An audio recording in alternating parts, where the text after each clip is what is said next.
नमस्ते दोस्त, आप लोग का स्वागत करती हूँ अपने यूट्यूब चैनल पर। आप लोग के सामने एक देवी गीत सुनाने जा रही हूँ। अगर अच्छा लगे तो हमारे वीडियो को लाइक सब्सक्राइब शेयर ज़रूर करिएगा। कमेंट में भी बताइएगा कि हमारा गीत कैसा लगा। बाबा मोर नना मेरा माँ कैला बियाहवा माई मैं जनहु न पाएन।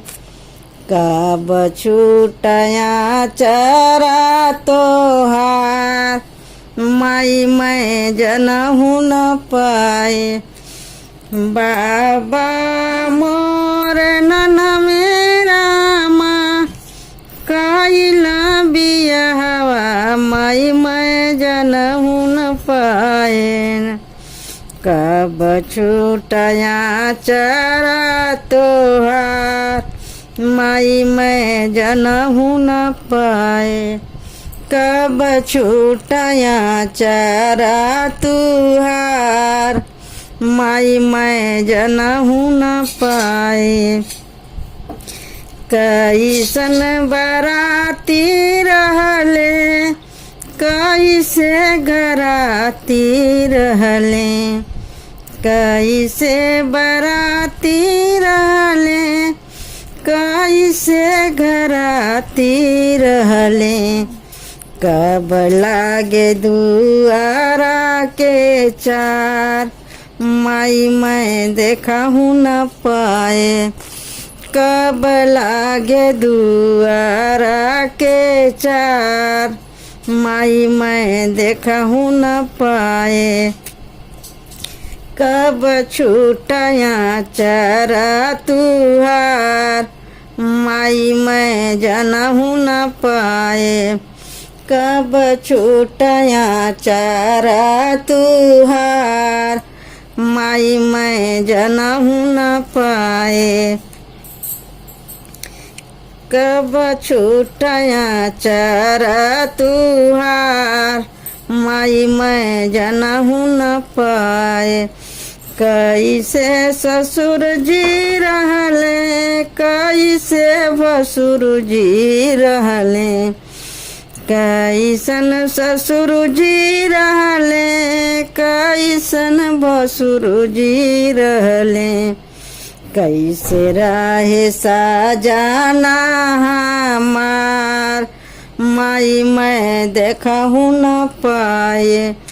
कैसन रहे सजाना हमार माई मैं जनहु देखहु न पाए। कब छूटया चरा तुहार माई मैं जनहु न पाए। कब छूटया चरा तुहार माई मैं जनहु न पाए। कैसन चुनरिया रहली कैसन पियरिया रहली।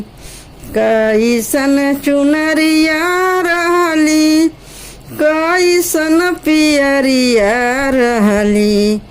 कब पड़ा से नूरा लीलार माई मैं जनहु न पाए। कब पड़ा से नूरा लीलार माई मैं जनहु न पाए। कब छूटया चरा तुहार माई मैं जनहु न पाए। कब छूटया चरा तुहार माई मैं जनहु न पाए। कैसन डोलिया रहली कैसन डडिया रहली। कैसन डोलिया रहली कैसन डडिया रहली। कौन राह ले गए कहाँ माई मैं जनहु न पाए।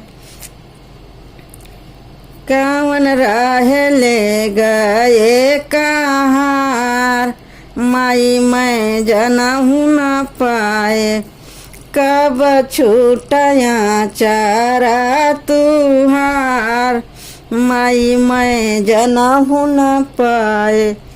कब छूटया चारा तुहार माई मैं जनहु न पाए।